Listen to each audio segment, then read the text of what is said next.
Hi, and welcome to video number 2 of the photographic question and answer session. Okay, let's begin. Luana, you ask, how do I work back button focus on my Panasonic Lumix FZ300? Thank you. Okay, Luana. Well, that particular camera, I don't know, to be honest, because I haven't used it. However, I did do a quick little search on YouTube, and there's some really great videos. All you have to do is type in Panasonic Lumix, the FZ300, and then type in back button focus. And this will tell you show you exactly how to do this.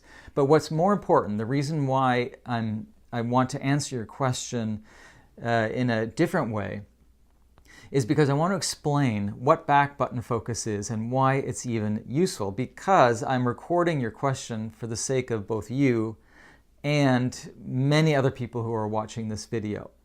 Now, back button focus is such that if you have the ability on your DSLR or mirrorless to program a button on the back that you have access with your thumb, you can actually use that back button to focus on your subject instead of using your index finger to focus on your shutter button. Okay? Now, I don't want to complicate this, but you know when you're taking a picture with your DSLR, okay, you have it hold it like this, and you slightly press your shutter release button, almost like halfway pressing the trigger. The camera will autofocus, and then you push all the way down and the camera will take the picture. Okay, so there's two processes happening when you push the little button down to take the picture. First is autofocus, then you take the picture.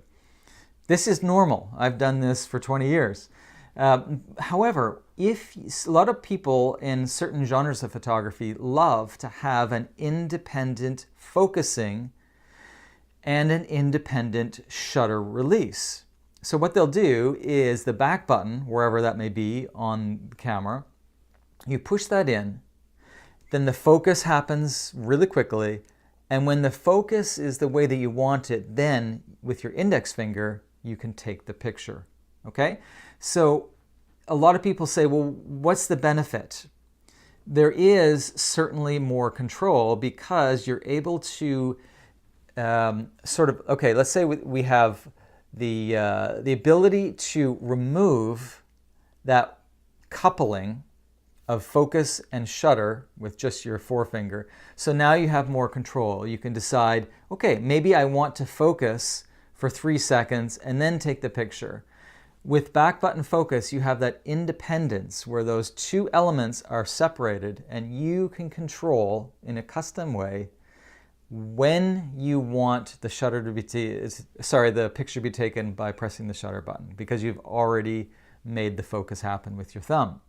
Certain genres of photography work really well for this, and others don't. For example, I'm primarily a street photographer or a travel photographer. I find that back button focus just doesn't work for me. I am totally zoned in to using my forefinger to get both, and I can do it extremely quickly. Now, if you are not missing back button focus and you say, well, I have no need for it, no problem. Don't even bother. However, there's certainly no harm in trying it out. So I hope that explains why back button focus is there. It's for the independence, the separation of those two aspects, so that you can get better shots depending on the photographic genre that you're in. Okay? Good. Thank you, Luana. Next question from Dawn. Hi, Mark. I do tend to struggle with the center of focus. I have a Canon Rebel T6, and although I understand the concept of when to use AF focus selections, it doesn't always pan out when I execute it. I tend to use only 2, all points highlighted or just the dead center one, which appear to work best, but I know that I can utilize all the points much better. I'm hoping you may be able to get a little bit into the detail about the situations of when it's appropriate to change the center of focus. Many thanks in advance. From Dawn. Thank you, Dawn. Okay, now focus points causes a lot of confusion for DSLR and mirrorless users because there are so many options. And it's true, with every new camera that comes out, There's far more advanced features when it comes to focus. Now, whenever we have the ability to choose the focus point, for example, let's say like on the back of my Fujifilm, I have a little joystick. It's a little button, and if I flick it with my thumb, up or down, left or right, I can change the focus point to be on the left, the right, the top, the bottom, the middle, anywhere that I want. I will totally admit that I almost never use this. I'm usually just using the normal center focus because I'm so accustomed to holding my camera, doing a slight focus super quickly, then moving my camera if I want to have the main subject on the left or right side of the frame.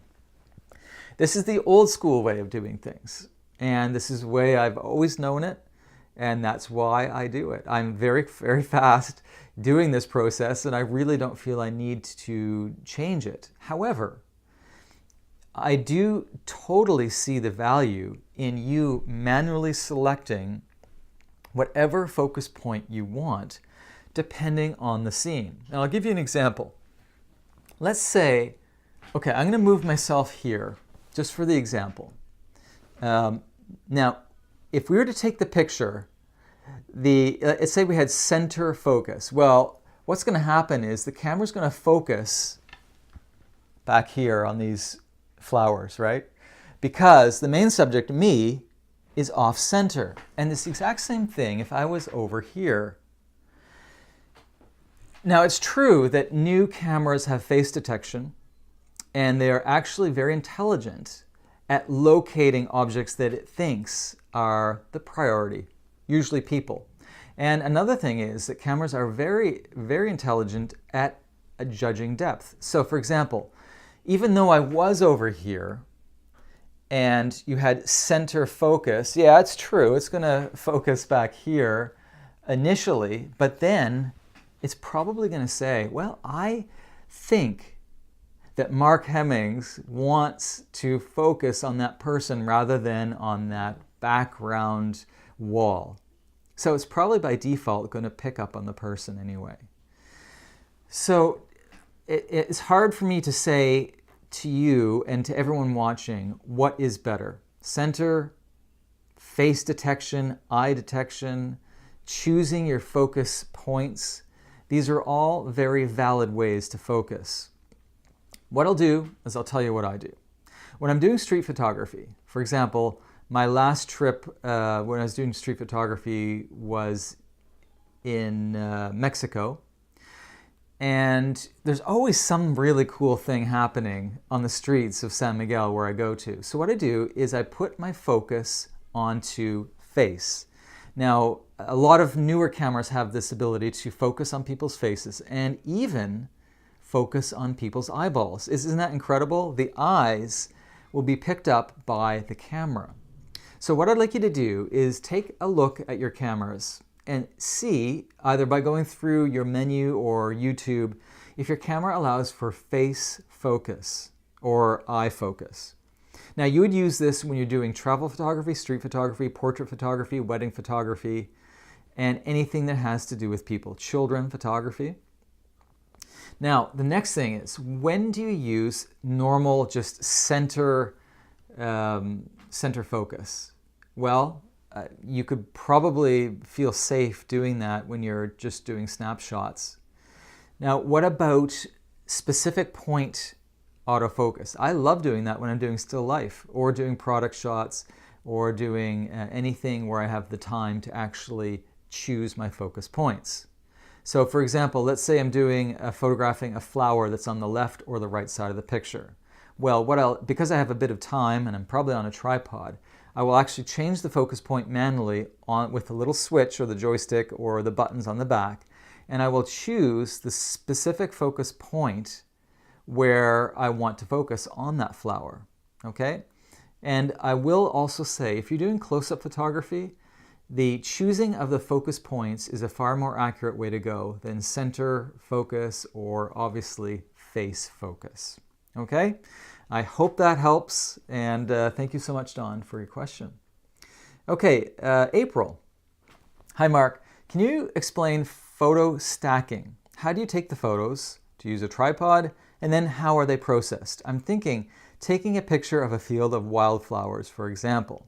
Okay, now April, I'm not sure if you were referring to what's called focus stacking or if you were referring to HDR photo stacking. Okay, those are actually quite a bit different, but I think I can infer by your question about the field of flowers that you're actually talking about focus stacking. So what that is, and it's very interesting, and I'm glad you asked it because I want to explain it to everybody. When we're dealing with landscape photography, not usually, but oftentimes, let's say that you have flowers that are directly in front of the lens. Picture this, a field of flowers. And in the far distance, you have a beautiful mountain range. Okay, do you have that scene in your head? Now it's important, because the flowers in front of the camera, let's say the tulips, because the tulips are beautiful, we want to capture them, we want to focus on them. So the tulips, we focus on them, they're nice and sharp.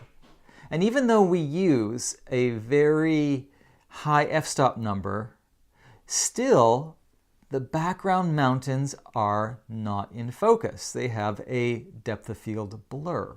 So how do we fix that? Well, Photoshop has a wonderful tool that allows for what's called focus stacking, where you take a number of shots of the same scene at different focal lengths, and I'll explain that in a second, and then combine them in Photoshop to have a photo that has everything in focus sharpness. We call it focal sharpness. Both the tulips in front of you and the far distant mountains that could be miles away are both focused sharply. It's very, very great invention. So simply what you do is you use a tripod. A tripod is critical. In fact, I would say that if you don't use a tripod, even if you hold very still, it's going to be extremely hard for Photoshop to mix these two pictures together. By the way, you're not limited to 2. You can do 3 pictures or even more. But let's just think about 2 pictures, okay? So what I want you to do is to go to manual focus, focus on the flower, the tulips that are in front of your lens. Take the picture. Now, don't move the camera. Now, the next scene, I want you to focus so that you're focused on the mountains, okay? Take the picture. Now, you have 2 pictures, the same exposure, the same scene, but different focus points, okay? I will say that it's best to do this in manual exposure and make sure that your white balance is in Kelvin. Okay, now this is not critical because Photoshop can actually correct this, but if you can learn about Kelvin, it's so much better. That means that you're locking in the white balance, so there's no white balance change from when you took the picture of the tulip and the mountain. Sorry, this is it's ideal, but you don't have to, okay? Okay, next step. When you have those 2 images in Photoshop, what you're going to do is go to, what is it? I think it's called Auto Blend Layers, if I recall. It's been a while since I've done it in Photoshop. And there's an option that you can click called Stack Layers. I think that's the wording that they use. And when those 2 images are molded together in Photoshop, what you'll get is a perfect image that has focus sharpness on the tulips and the distant mountain. Okay, now a lot of you are saying, well, that's way too complicated. I don't have Photoshop and, I don't even have a tripod.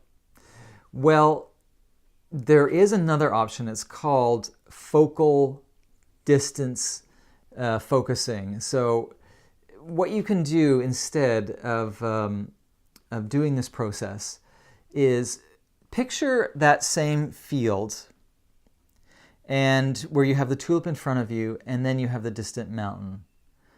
And what I'd like you to do is simply go to F22, still use a tripod, and focus maybe about 10 or 15 feet away from the camera, maybe 20 feet.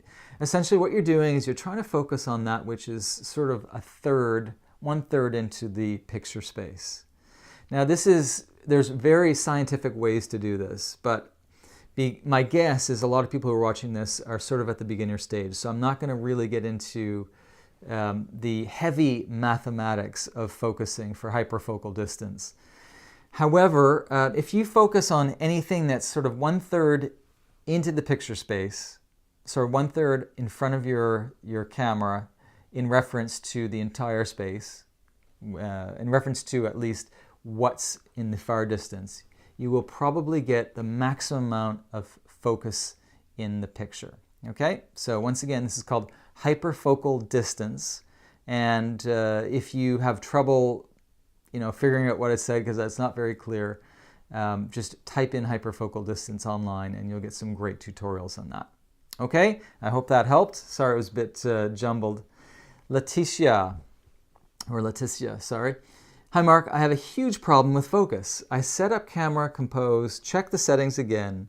I take the pic, looks okay in camera, and then on the computer, bleh. Main subject comes out of focus. I have a Nikon and I set to AFS and AFC. Normally I use a 24-70 and a 70-200 lens. Okay, so first of all, Leticia, I really want to suggest that you turn off AFC. Don't use it. I think, and I would guess, that all of your problems have stemmed from using AFC. Use AFS exclusively unless you're photographing NASCAR, Tour de France, or the Olympics, or some crazy sport where there's amazing speed, because AFC is meant for objects that are moving extremely fast and usually toward the camera. Okay, so AFS, meaning autofocus single, is exactly what you want. And I believe that if you do that, all of your focus problems will be gone. Okay, and in fact, what I'll get you to do is to test it out, and please get back to me. And I want to make sure that this actually helped you and worked. AFS is key. Don't use AFC unless you are well versed on sports photography. Okay? I hope that helped. Okay, so thank you everybody. Those 3 questions came from people who are on my mailing list. Each week or every 2 weeks or so, I offer freebies. And these freebies range from, free photo lessons or question and answer sessions like this. So if you want to get some freebies, just go to markhemmings.com and go to the button Mark Hemmings Free Photo Lessons. I think that's what it's called. And I'm always giving out free stuff to help you get better with your photography. Now, a lot of other people have sent in questions, and yes, I'm getting to them. It's coming up. But I really wanted to focus on these 3 questions because they were on focusing. So I sort of grouped them together. But your photos will be, your questions will be coming up in the next video. Okay, thanks a lot. Have a great day. Happy shooting.